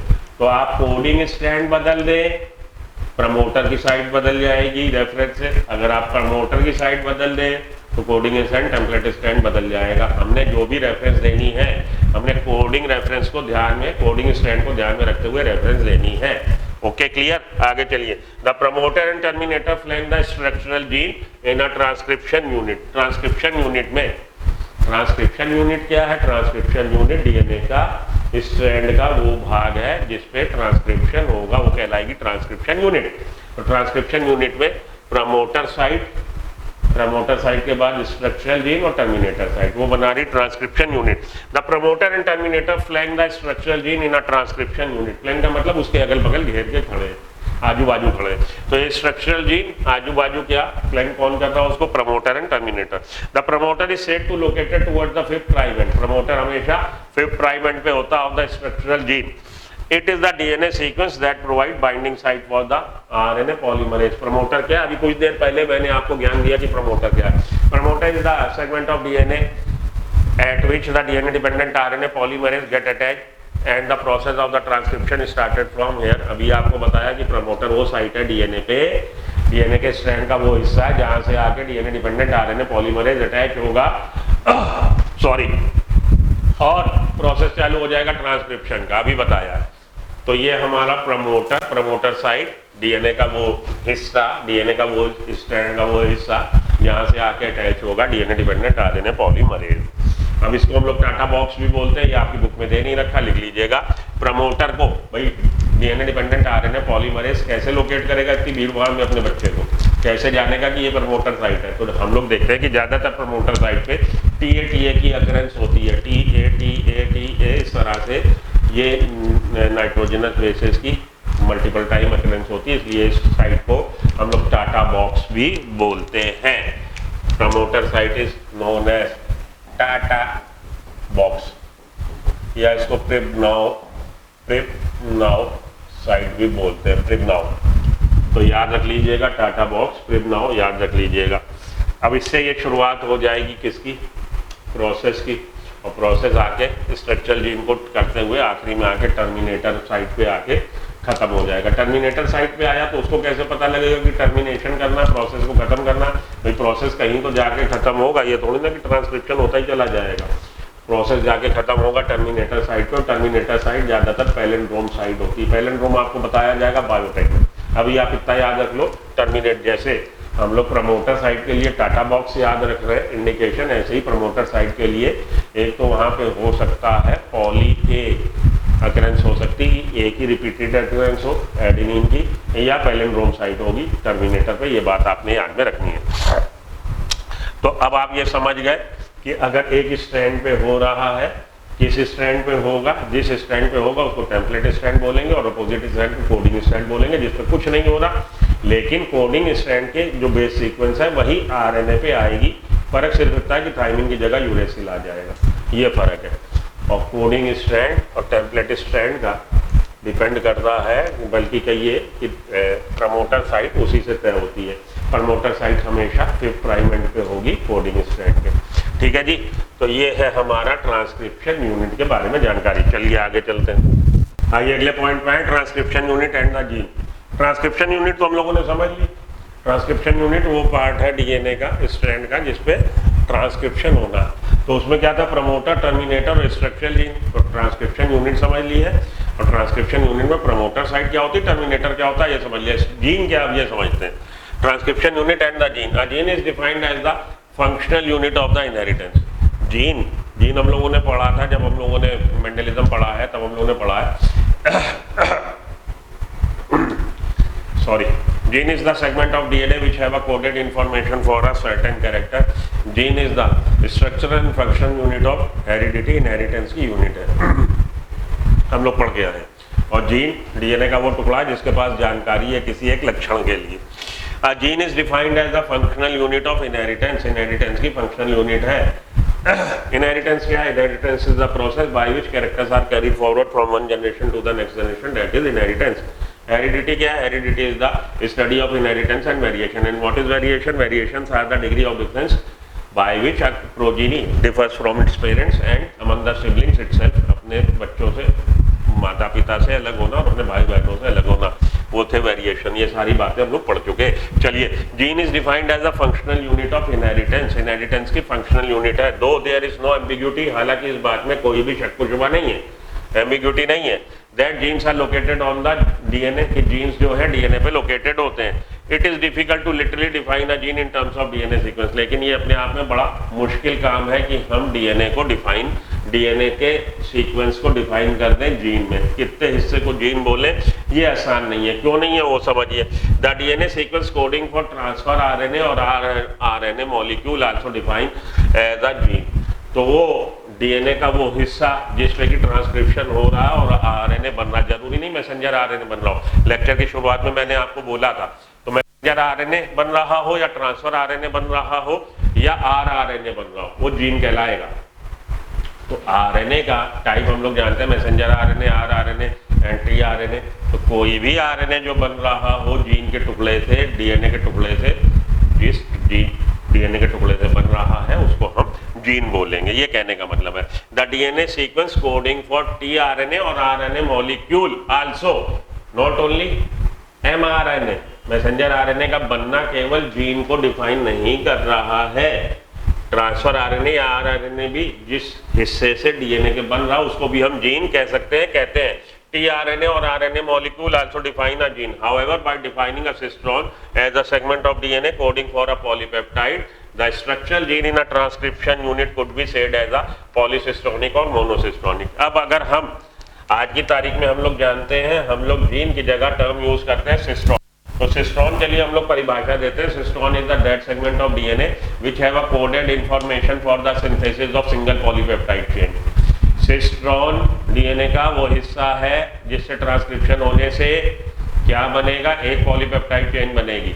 तो अगर कोई जीन ऐसा है जिसके ट्रांसक्रिप्शन से एक से ज्यादा पॉलीपेप्टाइड चेन बन जाए, वो कहलाएगा पॉलीसिस्ट्रोनिक जीन। और वो जीन जिसके ट्रांसक्रिप्शन से एक और ट्रांसक्रिप्शन और ट्रांसलेशन से बना मैसेंजर आरएनए और मैसेंजर आरएनए के ट्रांसलेशन से बना प्रोटीन पॉलीपेप्टाइड चेन, वो डीएनए का हिस्सा जिसके ट्रांसक्रिप्शन होने से बने मैसेंजर आरएनए के ट्रांसलेशन के फलस्वरूप केवल एक पॉलीपेप्टाइड चेन बनेगी, वो हिस्सा मोनोसिस्ट्रोनिक जीन कहलाएगा। तो genes are of two type, monocistronic gene and polycistronic gene. What is the difference between two? Difference is that monocystronic gene is that type of gene over which the transcription, when the transcription takes place and the translation occurs, a single polypeptide chain is going to be formed. एक single polypeptide chain बनेगी। Whereas the polycistronic gene is that type of gene, जब जिस पर transcription होगी and the translation process occurs, the multiple more than one polypeptide chain is going to be formed. एक से ज्यादा polypeptide chain बनेगी, वो कहलाएगा हमारा polycistronic gene। और जिसपे एक ही बनेगा, मतलब जिसके ट्रांसक्रिप्शन से और ट्रांसलेशन से सिंगल पॉलीपेप्टाइड चेन बनेगी, वो कहलाएगा मोनोसिस्टोनिक जीन। तो सिस्टोनिक जीन, मोनोसिस्टोनिक और पॉलीसिस्टोनिक, जब उस पर ट्रांसक्रिप्शन होगा तो क्या बनेगा? Messenger RNA. अब वो मैसेंजर आरएनए जिसके पास जानकारी है एक से ज्यादा पॉलीपेप्टाइड चेन बनाने के लिए, वो मैसेंजर आरएनए कहलाएगा पॉलीसिस्टोनिक मैसेंजर आरएनए। और वो messenger RNA, that type of messenger RNA which have a coded information for the synthesis of only one polypeptide chain, that messenger RNA is said to be monosystonic messenger RNA। वो messenger RNA monocistronic messenger RNA कहलाएगा। तो monocistronic और पॉलीसिस्टोनिक gene आप समझ गए होंगे। Monocistronic gene वो gene है जिस पे ट्रांसक्रिप्शन हो और ट्रांसलेशन हो तो केवल एक पॉलीपेप्टाइड चेन बनेगी। वेयरएज पॉलीसिस्टोनिक जीन वो जीन है जिस पे ट्रांसक्रिप्शन हो तो जो मैसेंजर आरएनए बनेगा उसके ट्रांसलेशन से एक से ज़्यादा पॉलीपेप्टाइड चेन बनेगी, इसलिए उसको हम पॉलीसिस्टोनिक जीन कहते हैं। Monocistronic genes are generally found in case of eukaryotic cell, whereas the polycistronic genes are found in cases of prokaryotic cell. Polycistronic gene आपको प्रोकैरियोटिक सेल में मिलेगा, मोनोसिस्टोनिक जीन आपको यूकैरियोटिक सेल में मिलेगा। अब यूकैरियोटिक सेल में जो gene है मोनोसिस्टोनिक जीन है, बेसिकली ज्यादातर उसमें कई तरह के जीन ऐसे हैं जो स्प्लिट जीन है। स्प्लिट जीन का मतलब कि उसमें हम डीएनए के सीक्वेंस में देखेंगे सर्टेन सीक्वेंसेस कोडिंग है, सर्टेन नॉन कोडिंग है। उसका क्या मतलब है आइए समझिए। In eukaryotes the monocistronic structural gene have interrupted coding sequence and the gene in eukaryotes are split। उसमें हम देखेंगे कि कोडिंग सीक्वेंस जो है उसके बीच बीच में नॉन कोडिंग सीक्वेंस भी है। तो इस तरह का जो मोनोसिस्टोनिक जीन है जब उसका ट्रांसक्रिप्शन होगा जो मोनोसिस्टोनिक मैसेंजर आरएनए बनेगा उसमें सर्टेन स्ट्रैंड के बीच में सर्टेन सीक्वेंसेस ऐसी होंगी जो नॉन कोडिंग होंगी। तो ये हमारा बन गया मोनोसिस्टोनिक जीन के ट्रांसक्रिप्शन से मोनोसिस्टोनिक मैसेंजर आरएनए। अब जब इसकी ट्रांसलेशन होगी तो सिंगल पॉलीपेप्टाइड चेन बनेगी, लेकिन दिक्कत क्या है कि ये ब्लैक वाला हमारा कोडिंग स्ट्रैंड है, रेड वाला हमारा non coding. Coding non coding, coding non coding. तो भैया कोडिंग सीक्वेंसेस के बीच बीच में इंटरवीनिंग इंटरप्टिंग कंट्री सीक्वेंसेस है नॉन कोडिंग। इस तरह का जो मैसेंजर आरएनए बनता है यूकैरियोटिक सेल में वो हेटेरोजेनस न्यूक्लियर मैसेंजर आरएनए कहलाता है। इसमें प्रोसेसिंग की जरूरत होती है, प्रोसेसिंग में स्प्लाइसिंग होगी, स्प्लाइसिंग में ये वाली सीक्वेंसेस काट के हटा दी जाएंगी। ये वाली सीक्वेंसेस जो नॉन कोडिंग सीक्वेंसेस हैं these are removed by means of spliceosome. Spliceosome इन सीक्वेंस को हटा देगा and the coding sequences are ligated, again इनको जोड़ दिया जाएगा by means of DNA ligase enzyme. DNA ligase enzyme इनको ये हटा दिया, स्प्लाइसिंग हुई, नॉन कोडिंग सीक्वेंसेस हट गई और ये जो एक्सॉन, ये एक्सॉन कहलाएंगे और जो हमारे वो थे नॉन कोडिंग सीक्वेंस वो इंट्रॉन कहलाते हैं। अब एक्सॉन जो है आपस में जोड़ दिए जाते हैं with the help of enzyme DNA ligase. तो अब जो न्यूक्लियस तैयार होगा मैसेंजर आरएनए, कैपिंग और टेलिंग हो जाने के बाद वो मैच्योर मैसेंजर आरएनए कहलाएगा। मैच्योर मैसेंजर आरएनए और मैच्योर मैसेंजर आरएनए तब न्यूक्लियोप्लाज्म में निकल के साइटोप्लाज्म में आ जाएगा और उसका ट्रांसलेशन होगा और प्रोटीन बन जाएगी। तो जो न्यूली फॉर्म या नेसेंट मैसेंजर आरएनए है, न्यूली फॉर्म या नेसेंट मैसेंजर आरएनए है, उसमें हम लोग देखते हैं कि कोडिंग सीक्वेंस के बीच बीच में सर्टेन नॉन कोडिंग सीक्वेंस होती है। कोडिंग सीक्वेंस को हम लोग एक्सॉन्स बोलते हैं, नॉन कोडिंग सीक्वेंस को हम लोग इंट्रॉन्स बोलते हैं। कोडिंग सीक्वेंस के बीच बीच में से इंट्रॉन्स को हटाने का काम कौन कर रहा है? स्प्लाइसोसोम कर रहा है। स्प्लाइसोसोम स्प्लाइसिंग करेगा, नॉन कोडिंग सीक्वेंस को हटा देगा और ये कोडिंग वाले जो सीक्वेंसेस हैं उनको वापस जोड़ देगा कौन? DNA ligase. और ये बन जाएगा हमारा ऑलमोस्ट मैच्योर मैसेंजर आरएनए। जब इसमें कैपिंग टेलिंग हो जाएगी, कैपिंग में 5th प्राइम एंड पे जोड़ दिया जाएगा मिथाइल गुआनोसिन ट्राइफॉस्फेट और 3rd प्राइम एंड पे जोड़ दिया जाएगा पॉलीएडाइनिलेटेड रेसिड्यूज जोड़ दिए जाएंगे। कैपिंग टेलिंग हो गई, स्प्लाइसिंग हो गई। अब ये nascent messenger RNA mature messenger RNA में बदल गया, तब ये न्यूक्लियोप्लाज्म से निकल के साइटोप्लाज्म में आ जाएगा और इसका ट्रांसलेशन हो जाएगा। तो ये है हमारा पॉलीसिस्टोनिक जीन और मोनोसिस्टोनिक जीन। पॉलीसिस्टोनिक जीन आपको प्रोकैरियोटिक सेल में मिल रहा, मोनोसिस्टोनिक जीन आपको बेसिकली यूकैरियोटिक सेल में मिल रहा है। ये है कैपिंग टेलिंग प्रोसेसिंग वगैरह और उसकी मोनो जीन की कि जीन को हम डिफाइन करना। तो देखिए जब इसके बीच बीच में नॉन कोडिंग सीक्वेंस है तो जीन की बाउंड्री डिफाइन करना फिर आसान नहीं है। यही बात आपकी बुक कह रही है कि जीन को डिफाइन करना अपने आप में एक थोड़ा सा मुश्किल काम है, क्योंकि हम देखते हैं कि सर्टेन जीन्स ऐसे हैं जो स्प्लिट जीन्स हैं। स्प्लिट जीन्स है कि कोडिंग सीक्वेंस के बीच बीच में नॉन कोडिंग सीक्वेंस है, तो उनकी बाउंड्री कैसे हम डिफाइन कर सकते हैं। तो जीन की परिभाषा देना अपने आप में थोड़ा सा मुश्किल है, फिर भी हम लोग बोल देते हैं कि gene is defined as a functional unit of inheritance and gene is the segment of DNA which have a coded information for a certain character. Nowadays gene is replaced by cistron. Nowadays the term is frequently used is cistron, and cistron is that segment of DNA which have a coded information for the synthesis of a single polypeptide chain. जिसके पास एक single polypeptide chain को बनाने के लिए जानकारी है, उसको हम लोग सिस्ट्रॉन कहते हैं।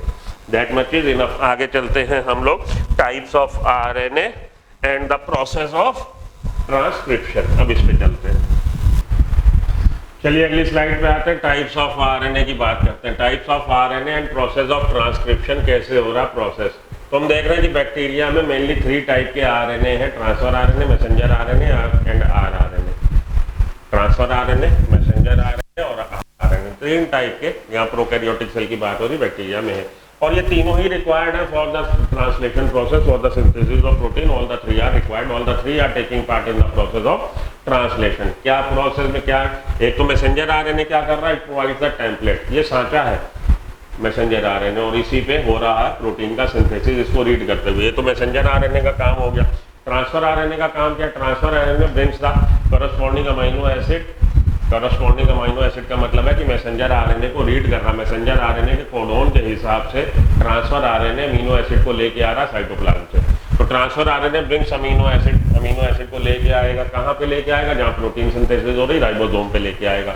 तो राइबोसोम पे लेके आ रहा कहाँ से, साइटोप्लाज्म में। साइटोप्लाज्म में जो अमीनो एसिड्स है ट्रांसफर आरएनए रीड कर रहा मैसेंजर आरएनए को, मैसेंजर आरएनए के कोड के अनुरूप उसके अनुसार लेके आ रहा अमीनो एसिड को प्रोटीन सिंथेसिस यूनिट पे राइबोसोम पे। The transfer RNA brings amino acid and read the genetic code, messenger RNA के कोड को यही रीड कर रहा। And rRNA plays a catalytic role and structure role. RRNA ribosome बनाने में पार्टिसिपेट कर रहा, तो आरआरएनए का काम क्या है, it plays a structural role और catalytic role in case of translation process. तो ट्रांसलेशन प्रोसेस में तीनों तरह के आरएनए का रोल है। Messenger RNA acts as a template, whereas the transfer RNA brings the amino acid to the protein synthesis unit पे, वहां पे लेके आ रहा है according to the codon present over the messenger RNA. वो मैसेंजर आरएनए के codon को रीड कर रहा है, और आरआरएनए स्ट्रक्चरल यूनिट की तरह काम कर रहा है, आरआरएनए कैटालिटिक यूनिट की तरह काम कर रहा है, कैटालिसिस भी कर रहा है और आरआरएनए राइबोसोम बनाने में भी पार्टिसिपेट कर रहा है। तो तीनों तरह के आरएनए जो है वो पार्टिसिपेट कर रहे हैं in the translation process.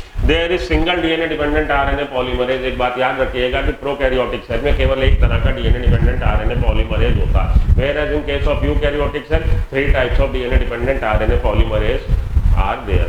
DNA dependent RNA polymerase 1, DNA dependent RNA polymerase 2, DNA dependent RNA polymerase 3 in case of eukaryotic cell. Prokaryotic cell bacteria में केवल एक ही तरह का होगा, डीएनए डिपेंडेंट आरएनए पॉलीमरेज केवल एक ही, that catalyses the transcription of all types of RNA. और यही जो केवल एक तरह का है डीएनए डिपेंडेंट आरएनए पॉलीमरेज, वो ये तीनों तरह के आरएनए बनने में ट्रांसक्रिप्शन में इसी का रोल है।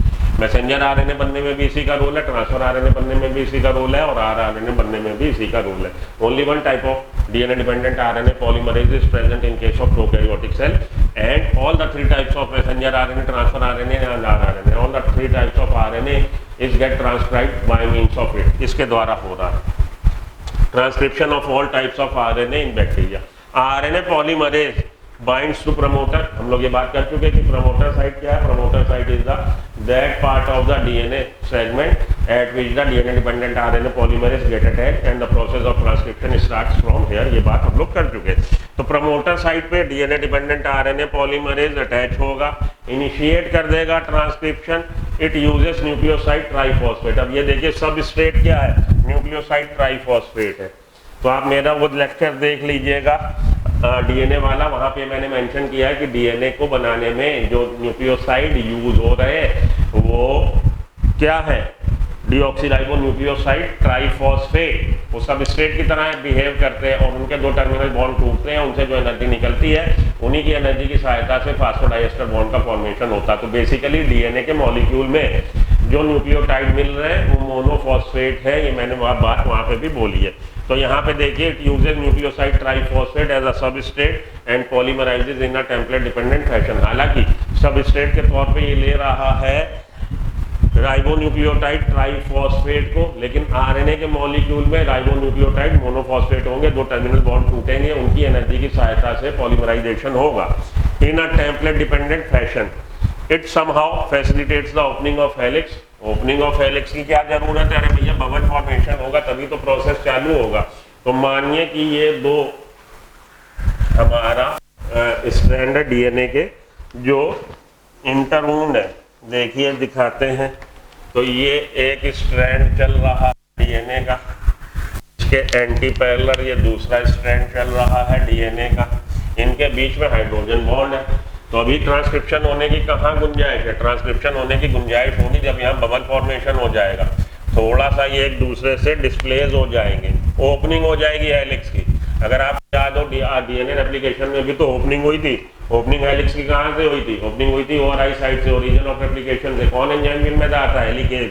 हेलिकेज ने आके मॉलिक्यूलर सीजर की तरह काम किया था, दोनों को काट दिया था, हाइड्रोजन बॉन्ड को, दोनों स्ट्रैंड एक दूसरे से थोड़े से डिस्प्लेस हो गए थे और ओआरआई साइड पे फॉक रेप्लिकेशन फॉक बन गया था। यहाँ पे क्या हो रहा है? यहाँ पे इसका बबल फॉर्मेशन हो रहा है। बबल आप जानते हैं गुब्बारा, तो थोड़ा सा बबल फॉर्मेशन हुआ, ये दोनों स्ट्रैंड एक दूसरे से डिस्प्लेस हो गए, ये दोनों स्ट्रैंड एक दूसरे से डिस्प्लेस हो गए। बाकी में आगे अभी डबल स्ट्रैंड है, किसने डिस्प्लेस किया? डीएनए डिपेंडेंट आरएनए पॉलीमरेज ने, प्रमोटर साइड से अटैच हुआ, इनिशिएशन कर रहा। अब बोल रहा एक ही तरह का है and continuous only one type, तो इसको ये काम करने के लिए कि इनिशिएशन कर ले, इलॉन्गेशन कर ले और आखिर में आके टर्मिनेट हो जाए, तीनों काम करने, तीनों काम ये एक ही एंजाइम कैसे कर रहा है? ये अपने आप में एक बहुत बड़ा पेचीदा सवाल था। तो बाद में ये देखा गया कि शुरुआत में जब इनिशिएशन होगा तो इसके साथ डीएनए डिपेंडेंट आरएनए पॉलीमरेज के साथ एक sigma factor for time being इसके साथ ट्रांजिटली अटैच होगा। सिग्मा फैक्टर अटैच होने से ये शुरुआत कर देगा, इनिशिएशन कर देगा सिग्मा फैक्टर। सिग्मा फैक्टर को हम लोग बोल रहे हैं इनिशिएशन फैक्टर, सिग्मा फैक्टर। तो सिग्मा फैक्टर की सहायता से शुरुआत हो जाएगी, इलोंगेशन ये अपने दम पे सरकता चला जाएगा, आगे आगे आगे आगे इलोंगेशन करता चला जाएगा और आखिरी में जब ये टर्मिनेटर पॉइंट पे आएगा तो प्रोसेस खत्म हो जाएगा। अब इसमें भी वो बोल रहा है कि जैसे जैसे इसमें मैसेंजर आरएनए बनता चला जा रहा है, केवल part of messenger RNA get attach to it, केवल थोड़ा सा इसके साथ अटैच है, बाकी का हैंग कर रहा है। जैसे जैसे ये आगे बढ़ रहा है इसकी लेंथ बढ़ती चली जाएगी, ये हैंग करने वाले की जो लटक रहा है लेंथ बढ़ती चली जाएगी, यहाँ केवल थोड़ा सा इससे अटैच रहेगा। चलते चलते ये जब ये प्रमोटर साइड से स्ट्रक्चरल जीन को प्रमोट मतलब ट्रांसक्रिप्ट करता, आखिरी में ये टर्मिनेशन साइड पे आएगा। तो टर्मिनेशन साइड पे अब इनिशिएशन होने के बाद सिग्मा हट जाएगा, इलोंगेशन ये अकेले दम पे कर लेगा। सिग्मा केवल उसको इनिशिएशन में शुरुआत में हेल्प कर रहा, ट्रांजिटली उसके साथ अटैच हो रहा। इनिशिएशन होने के बाद सिग्मा फैक्टर हट जाएगा, डीएनए डिपेंडेंट आरएनए पॉलीमरेज अपने दम पे अकेले इलोंगेशन कर लेगा। आखिरी में आके जहाँ टर्मिनेटर साइट आई वहां पे प्रोसेस का टर्मिनेशन होना है। फॉर टाइमिंग उससे अब क्या जुड़ रहा है? Rho factor. अब उससे रो फैक्टर जुड़ेगा और प्रोसेस आखिरी में जाके टर्मिनेटर पॉइंट पे टर्मिनेशन हो जाएगा। सब चीजें डिसमेंटल हो जाएंगी, मैसेंजर आरएनए अलग, डीएनए डिपेंडेंट आरएनए पॉलीमरेज अलग, ये दोनों दो एक दूसरे से थोड़ा डिस्प्लेस हो गए थे, अलग हो गए थे, वापस एनिलीन कर लेंगे, डबल स्ट्रैंड डीएनए बन जाएगा। मैसेंजर आरएनए अलग या ट्रांसफर आरएनए आरएनए बना वो अलग, सब चीजें आपस में डिसमेंटल हो जाएंगी, अलग अलग हो जाएंगे, प्रोसेस खत्म हो जाएगा। कहाँ पे? टर्मिनेटर पे। तो प्रमोटर से शुरू होगा और प्रमोटर से शुरू होने में इनिशिएशन जब हुआ तो उससे for timing sigma factor attach हुआ, उसके बाद सिग्मा फैक्टर हट जाएगा, प्रोसेस आगे चलेगा, इलोंगेशन अपने दम पे करेगा और टर्मिनेशन फैक्टर जब उस पर टर्मिनेटर पॉइंट पे आएगा तो उससे rho factor terminator factor for timing attach होगा। टर्मिनेशन हो गया प्रोसेस का, सब चीजें अलग। ओके जी, ये है तरीका हमारा प्रोकैरियोटिक सेल में। अब यूकैरियोटिक सेल की बात कर लें, प्रोकैरियोटिक सेल की तो बात हो गई, प्रोसेस के तीनों उसकी बात हो गई चरणों की। अब हम लोग यूकैरियोटिक सेल की बात कर लें। तो प्रोकैरियोटिक सेल की हम लोगों ने बात कर ली, अब यूकैरियोटिक सेल पे आते हैं। तो प्रोकैरियोटिक सेल में एक चीज आपने और ध्यान में देनी है कि प्रोकैरियोटिक सेल में हम देख रहे हैं कि सेल के अंदर कंपार्टमेंटलाइजेशन नहीं है, क्योंकि वेल डिफाइंड न्यूक्लियस नहीं है, न्यूक्लियर के चारों तरफ न्यूक्लियर जेनेटिक मटेरियल के चारों तरफ न्यूक्लियर मेम्ब्रेन नहीं है। तो अंदर जो प्लाज्म है, जो फ्लूइड है, उसको दो भागों में बटा नहीं हुआ, न्यूक्लियोप्लाज्म और साइटोप्लाज्म में। तो हो क्या रहा है कि वहीं पे ट्रांसक्रिप्शन हो रहा, वहीं पे ट्रांसलेशन होने लग जाएगा। तो ट्रांसक्रिप्शन प्रोसेस होते होते अभी वो खत्म नहीं हुआ, तो अभी वो चल रहा प्रोसेस और ये लटक रहा है, अभी उससे अलग नहीं हुआ, टर्मिनेशन नहीं हुआ, वहीं पर ट्रांसलेशन साथ के साथ चालू हो जाएगा, क्योंकि न्यूक्लियोप्लाज्म और साइटोप्लाज्म में डिमार्केशन नहीं है।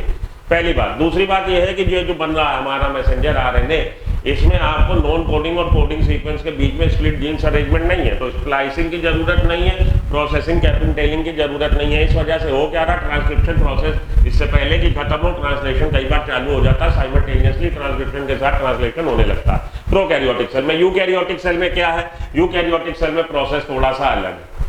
यूकैरियोटिक सेल में एक तो बात यह है कि यहाँ पे 3 तरह के डीएनए डिपेंडेंट आरएनए पॉलीमरेज है, वहां पे केवल एक ही तरह का था। यहाँ पे DNA dependent RNA polymerase 1, DNA dependent RNA polymerase 2, DNA dependent RNA polymerase 3। DNA dependent RNA polymerase 1 जो कर रहा है ट्रांसक्रिप्शन किसका कर रहा, आरआरएनए का कर रहा, और आरआरएनए में 28S 18S और 5.8S का कर रहा है। 28 18 5.8 28S 18S and 5.8S। S क्या है, स्वेडबर्ग यूनिट, स्वेडबर्ग यूनिट को बता रहा। ये हमारा RNA dependent DNA dependent RNA polymerase 2 किसके लिए ट्रांसक्रिप्शन कर रहा, ये कर रहा हेटेरोजेनस न्यूक्लियर आरएनए के लिए, जो कि नेसेंट आरएनए कहलाएगा, और इसकी प्रोसेसिंग और कैपिंग टेलिंग होने के बाद ये कहलाने लगेगा मैच्योर मैसेंजर आरएनए। तो मैच्योर मैसेंजर आरएनए का प्रिकर्सर है हेटेरोजेनस न्यूक्लियर आरएनए।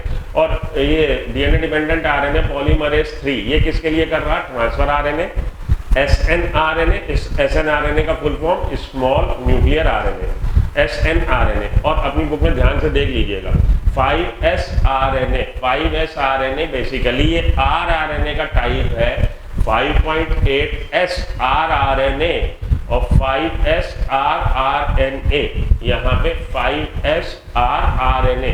तो आपकी बुक में जब उसने SNRNA लिखा है तो इसके साथ 5S के बाद हल्का सा गैप होना चाहिए था, rRNA होना चाहिए था, वहां पे उसने 5SR RNA। तो बच्चा कई बार पढ़ने में SNRNA स्मॉल न्यूक्लियर आरएनए, इसी तरह से SR आरएनए वो सोचता है ये कोई SR आरएनए कोई टाइप ऑफ आरएनए है, वो SR आरएनए नहीं है, वो 5S rRNA है। 5S rRNA की ट्रांसक्रिप्शन कौन कर रहा, हमारा डीएनए डिपेंडेंट आरएनए पॉलीमरेज 3। तो इस तरह से हम देखते हैं कि यूकैरियोटिक सेल में जो आरएनए बन रहा है मैसेंजर आरएनए, उसमें कैसा, अभी हम लोग पहले ऊपर देख चुके हैं, उसमें आपको कैसे दिखेंगे, उसमें आपको दिख रहा है भाई जो आरएनए बना है,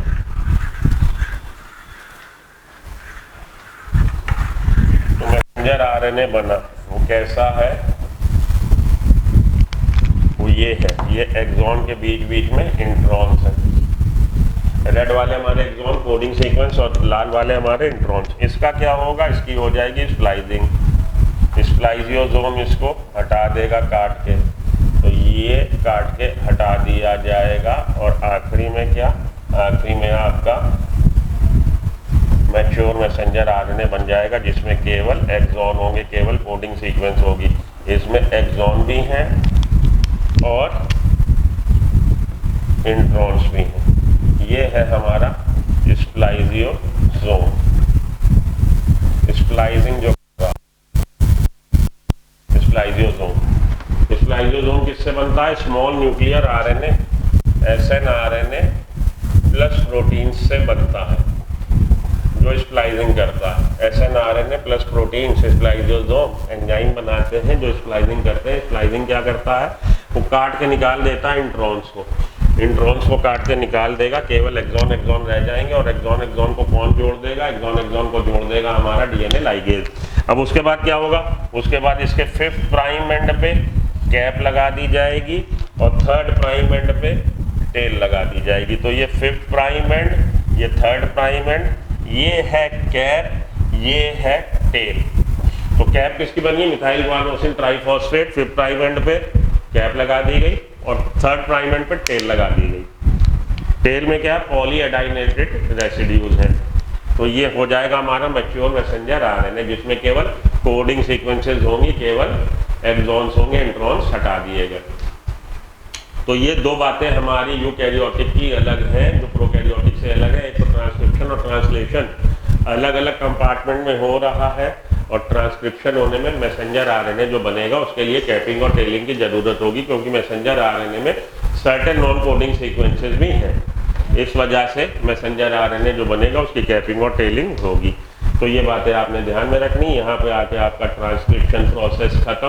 प्रोकैरियोटिक सेल में अलग तरह का है, केवल एक ही डीएनए डिपेंडेंट आरएनए पॉलीमरेज एक ही तरह का है।